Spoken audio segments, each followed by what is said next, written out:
बात करते हैं आज का। Okay ma'am. आज हम मिनरल्स डिस्कस करेंगे। किसी को पता है मिनरल्स क्या होते हैं?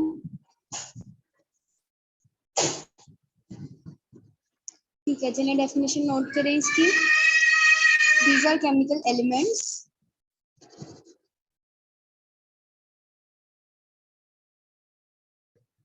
required as an essential nutrient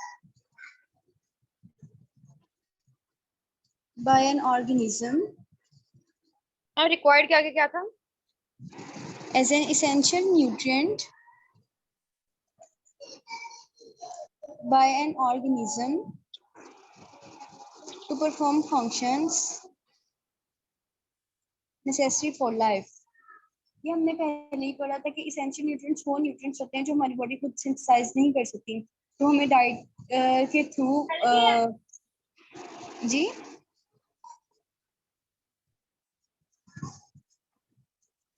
कोई कुछ पूछ रहा है कि किसी का माइक ऑन है? आई थिंक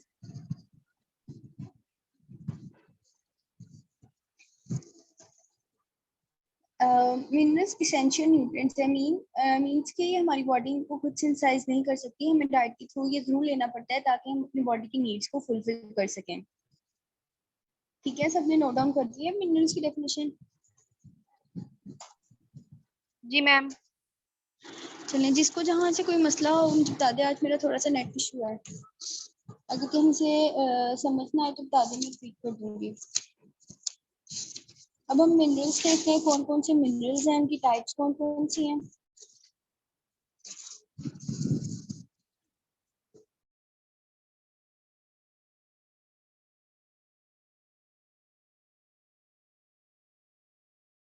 मिनरल्स में calcium, chlorine, iron, magnesium, phosphorus, potassium, sodium, sulphur आ जाते हैं, जो हमें स्लाइटली लार्जर अमाउंट्स में रिक्वायर होते हैं हमारी बॉडी को। एंड दूसरी साइड पे कुछ ऐसे मिनरल्स होते हैं जो बहुत ही माइन्यूट क्वांटिटी में हमारी बॉडी को रिक्वायर होते हैं।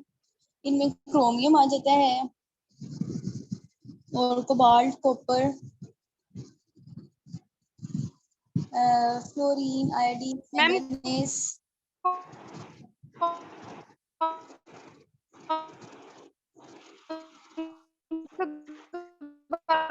बोलिएगा। रिमशा, आपकी बिल्कुल आवाज नहीं आ रही।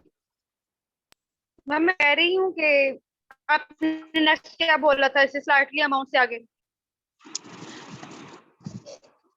जो मैंने आपको पहले बताए थे वो हमें लार्जर अमाउंट्स में चाहिए होते हैं। इनमें calcium, chlorine, iron, magnesium, phosphorus, potassium and sodium आ जाता है। इसके अलावा कुछ ऐसे जी मैम। मिनरल्स हैं जो स्मॉल अमाउंट में हमारी बॉडी को रिक्वायर होते हैं। इनमें chromium, cobalt, copper, fluorine, iodine, manganese, molybdenum, selenium and zinc आ जाता है। ये बिल्कुल ही ट्रेस अमाउंट में रिक्वायर होते हैं हमारी बॉडी को। Okay ma'am. इसके अलावा हम मेजर मेजर मिनरल्स को डिस्कस करेंगे। सबसे पहले हम देखते हैं कैल्शियम को।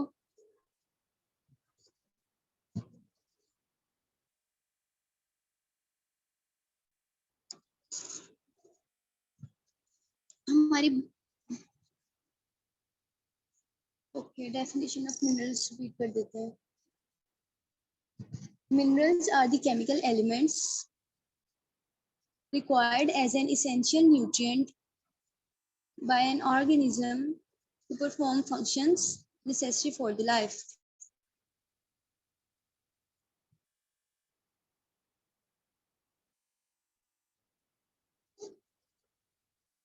ठीक है बुशरा, नोट हो गई?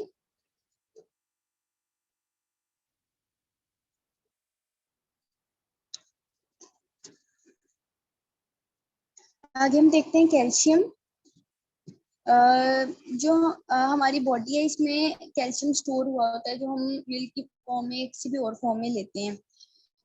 एवरेज जो एडल्ट बॉडी है वो 1250 ग्राम्स ऑफ कैल्शियम स्टोर कर लेती है।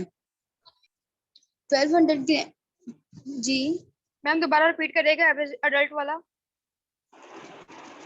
एवरेज अडल्ट बॉडी 1250 ग्राम कैल्शियम स्टोर करती है, स्टोर नहीं करती बल्कि कंटेन करती है।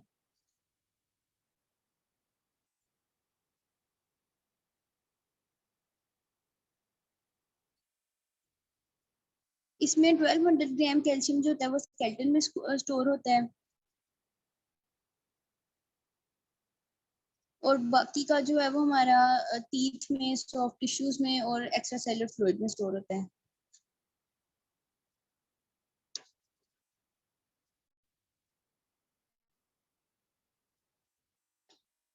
सबसे पहले हम कैल्शियम के सोर्सेज देख लेते हैं। कैल्शियम के सोर्सेज क्या हैं, किसी को पता है?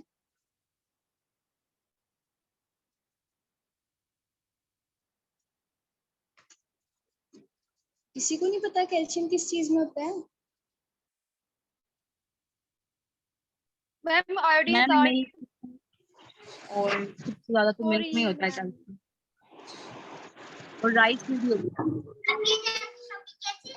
डेयरी प्रोडक्ट्स पे होता है कैल्शियम, इसके अलावा मिल्क में, मिल्क प्रोडक्ट्स में, कुछ वेजिटेबल्स में भी होता है और कुछ लिग्यूम्स में भी होता है।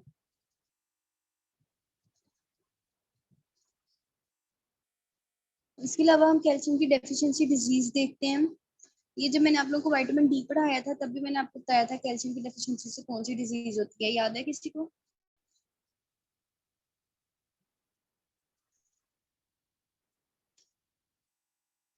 कौन सी डिजीज होती है भाई कैल्शियम की डेफिशिएंसी से?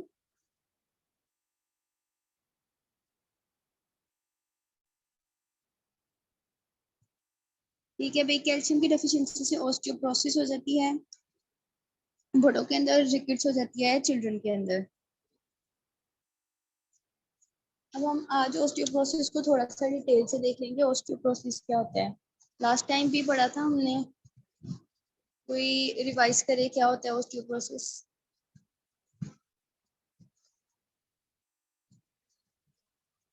मेरी आवाज आ रही है आप लोगों को?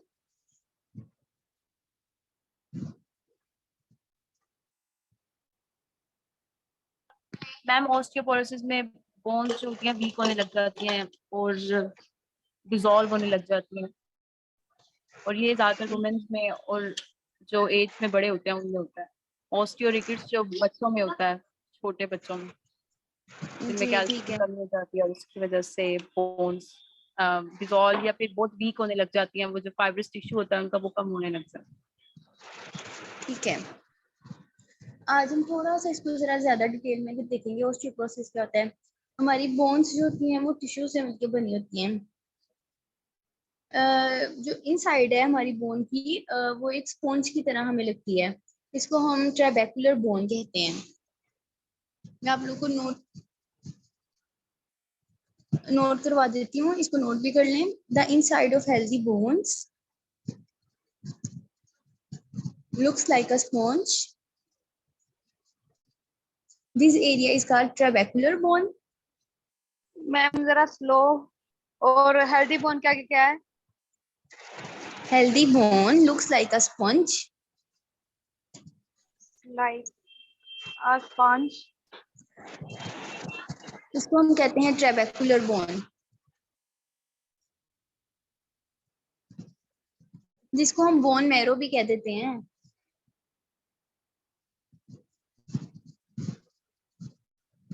अब जो इसको कवर करता है, यानी जो इसकी आउटर कवरिंग होती है, ये आउटर शेल होता है जो इसको रैप करता है स्पॉन्जी बोन को, इसको हम कह देते हैं कॉर्टिकल बोन।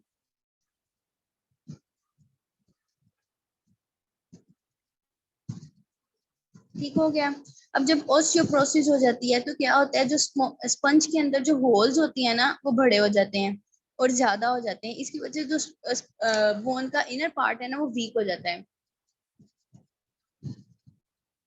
अगर मैं आप लोगों को एग्जांपल दूं, आप देखें कोई चीज जो ज्यादा जुड़ी होगी अच्छे से वो स्ट्रॉन्ग होगी, और अगर वही चीज बिखर जाए या थोड़ी बड़ी हो जाए, फैल जाए, स्वेल हो जाए, तो वो जरा वीक हो जाती है। यही मिसाल सेम बोन की है। अगर जो उसका स्पंज है वो आपस में जुड़ा हुआ है अच्छे से, ऑल्दो वो सॉफ्ट है, लेकिन वो स्ट्रॉन्ग है। लेकिन अगर उसमें होल्स बन जाएंगे और वो फैल जाएगा तो थोड़ा वीक हो जाएगा उसका इनर पार्ट। और अगर वो इनर साइड से वीक हो जाएगी तो ऑब्वियसली वो वीक ही हो जाएगी पूरी बोन।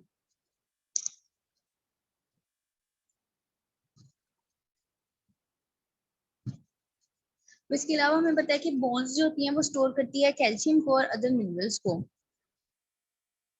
और जब हमारी बॉडी को कैल्शियम की जरूरत होती है तो बोन्स में से कैल्शियम विड्रॉ हो जाता है और हमारी बॉडी की नीड्स को फुलफिल करता है। और इस पर्पस के लिए बॉडी की नीड्स को पूरा करने के लिए जब बोन का कुछ पार्ट ब्रेक तो नहीं कह सकते, यानी बोन में से कैल्शियम निकलता है तो बोन को दोबारा कुछ मैकेनिज्म से रीबिल्ड कर लिया जाता है। इसको हम कह देते हैं रीमॉडलिंग। क्लियर है इतना सबको? जी मैम। रीमॉडलिंग कब होती है? जब हमारी बोन्स को जब हमारी बॉडी को कैल्शियम की नीड होती है तो हमारी बोन से कैल्शियम निकल के जाता है और जिस जिस पार्ट से कैल्शियम निकला होता है बोन उसको दोबारा रीबिल्ड कर लेती है। इसको रीमॉडलिंग कह देते हैं हम। अब हम देखते हैं कि ऑस्टियोपोरोसिस क्यों वुमेन में ज्यादा होता है। बोन लॉस ज्यादा वुमेन के अंदर बोन लॉस ज्यादा हो जाता है जब आफ्टर 10 इयर्स ऑफ मेनोपॉज। इसकी वजह क्या है? एस्ट्रोजन का लेवल, एस्ट्रोजन एक हार्मोन है जिसका लेवल ज्यादा होता है जब मेंस्ट्रुअल साइकिल कंटिन्यू होता है। लेकिन जब मेंस्ट्रुअल साइकिल स्टॉप हो जाते हैं यानी जब मेनोपॉज हो जाता है तो एस्ट्रोजन का लेवल कम हो जाता है। एस्ट्रोजन जो है वो हार्मोन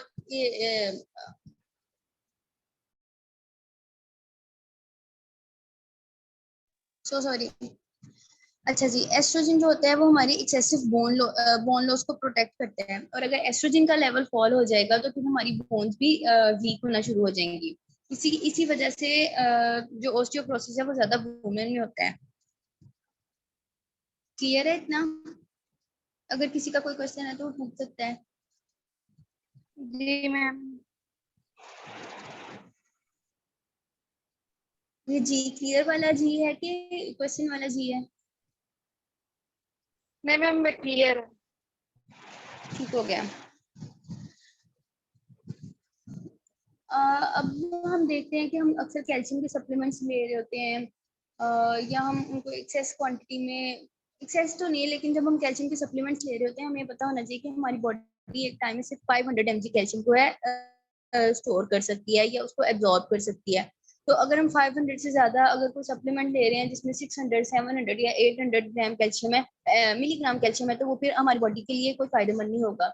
तो इसलिए हमने अगर हमारी बॉडी को 1200 से 1200 के दरमियान में कैल्शियम चाहिए होता है तो हमने जब भी इसके सप्लीमेंट्स लेने हैं हमने डिवाइडेड डोज में लेने हैं। यानी एक टाइम पे हम 500 mg ले लें और फिर शाम को दोबारा 500 mg ले लें या 600 mg नहीं 500 mg ही ले लें ताकि हमारी बॉडी की नीड्स फुलफिल हो सके और जितना हम कैल्शियम ले रहे हैं वो हमारी बॉडी एब्जॉर्ब कर सके।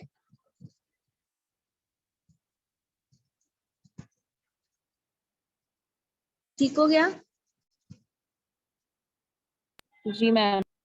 अब हम देखते हैं, हम कहते हैं कि मिल्क कैल्शियम का एक बहुत अच्छा सोर्स है। ओके, एक कप ऑफ मिल्क में किसी को पता है कितना कैल्शियम होता है? अगर हम एक कप ऑफ मिल्क कंज्यूम कर रहे हैं तो हमारी बॉडी को कितना कैल्शियम मिल रहा होगा? एक कप मिल्क में 300 मिलीग्राम कैल्शियम होता है।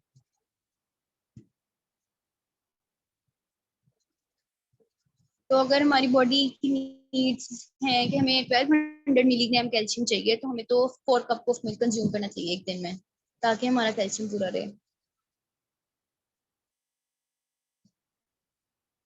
और मैम जो मिल्क पीते ही नहीं है बिल्कुल, तो उनकी बोन्स बहुत वीक हो जाती हैं। अभी तो मतलब अगर यंग एज है तो इतना फील नहीं होता लेकिन जैसे जैसे एज ज्यादा हो जाती है 30 या 30+ 40+ हो जाती है तो फिर तो मसले शुरू हो जाते हैं। मैम मुझसे मिल्क पिया ही नहीं जाता। तो अगर मैंने स्टार्ट से ही नहीं पिया तो अब मैं पीती भी हूँ तो मेरा दिल खराब होने लग जाता है। तो फिर अब आप ऐसे करने मिल्क के लिए शेक क्या ले इलाज? लें, इतना भी नहीं बिल्कुल पिया जाता, मिल्क शेक ले लें या उसमें कोई और चीज डाल लें।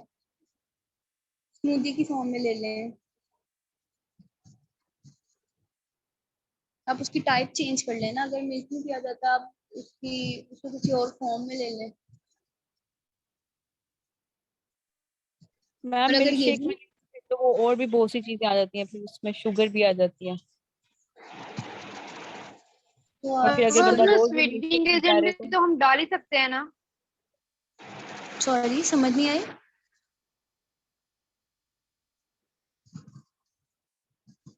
रिमशा आप क्या कह रही हैं? मैम मैं कह रही हूँ उसमें हम स्वीटनिंग फ्लेवर भी डाल सकते हैं। हाँ जी बिल्कुल डाल सकते हैं। स्वीटनिंग फ्लेवर भी डाल सकते हैं उसमें। जैसे एक पेशेंट अगर वो कुछ भी जो सिरप होते हैं वो नहीं ले रहे थे, तो उसमें हम फ्लेवर डाल सकते हैं, जैसे ऑरेंज हो गया। हाँ जी बिल्कुल डाल सकते हैं, इसमें कोई मसला नहीं। और अगर आप फिर भी महीन नहीं ले रही ना मिल्क, तो फिर आपको चाहिए कि आप सप्लीमेंट्स लें, कोई भी कैल्शियम के, विटामिन डी के, ताकि आपकी बॉडी का कैल्शियम तो पूरा रहे। Okay ma'am. न्यूट्रीफैक्टर है, उसके इतने अच्छे सप्लीमेंट्स है, और भी बहुत सी कंपनीज है जिनके सप्लीमेंट्स बहुत मैम अच्छे आई हैं। Also have a question. जी मैम जिस तरह जो लोग दूध नहीं पीते और उनमें कैल्शियम की कमी होती है और 1250 ग्राम जो है वो हमने पूरा करना होता है, तो वो उसमें वेजिटेबल्स वगैरह में इस तरह हम लोग कैसे उसकी जो क्वांटिटी है उसको कैसे पूरा कर सकते हैं? पूरा तो कर सकते हैं, कुछ वेजिटेबल्स ऐसी हैं जिसमें कैल्शियम होता है, लेकिन जो रिच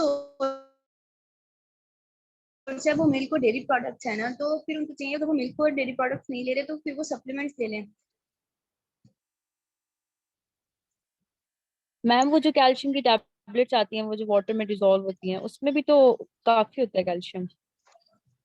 उसमें भी होता है, वो भी ले सकते हैं। कुछ वेजिटेबल्स जैसे कि कैबेज है, ब्रोकली है, टर्निप है, ये भी बहुत अच्छा सोर्स है कैल्शियम का।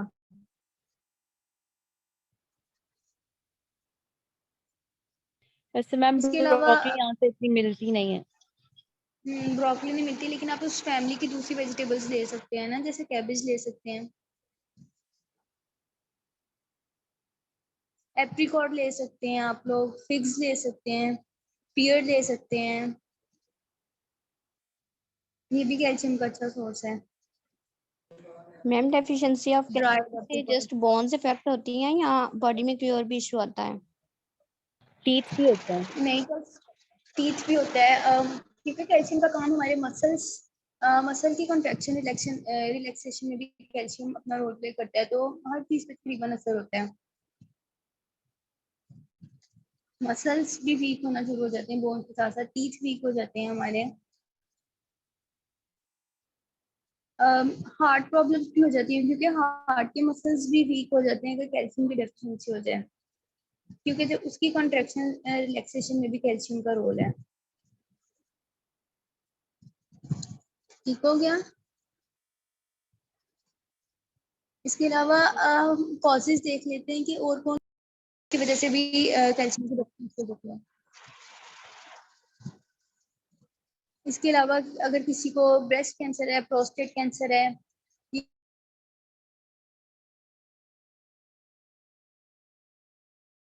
या किसी के पीरियड्स मिस होते हैं, तो दोबारा वही बात आ गई कि एस्ट्रोजन का लेवल कम या ज्यादा हो जाता है, और एस्ट्रोजन हमारे मिनरल्स को बोन से लॉस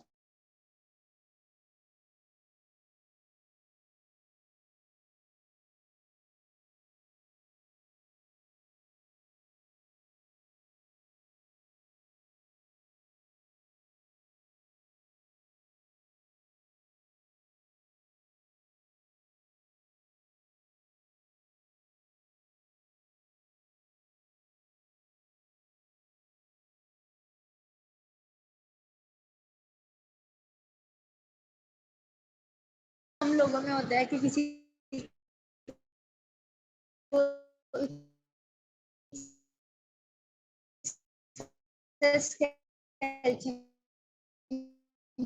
से कोई कि हम ऐसे ही क्योर करें, उसके लिए मेडिसिन लेनी ही पड़ती है, या कोई रेमेडी भी हम ट्राई कर लेते हैं, और अगर ब्लड वेसल्स में भी हो जाए तो भी हमें मेडिसिन लेनी ही पड़ती है। लेकिन फिर अगर हमें चाहिए कि हमें पता है कि हमारी डाइट की वजह से हमारे बॉडी में कोई प्रॉब्लम्स हो रही हैं, यानी हमारे मैम मेरी स्टोन्स बन मामा रहे को हैं या है किडनी का मसला, किडनी स्टोन्स है। किस टाइप की किडनी स्टोन है? कोई ऑक्सैलिक एसिड की एक्सेस की वजह से बनते हैं, कोई कैल्शियम की एक्सेस की वजह से बनते हैं।